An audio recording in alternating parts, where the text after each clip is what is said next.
Più che di un restyling, per Campomulo è arrivato il momento di rinascere e ripartire facendo da traino alla ripresa del turismo sportivo e non solo.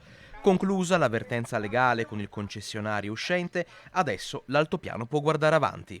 Oggi Campomulo rinasce, oggi consegneremo le chiavi ufficialmente al nuovo imprenditore e al nuovo concessionario Bruno Zago, con la speranza che il rilancio parta veramente effettivamente anche operativamente da oggi.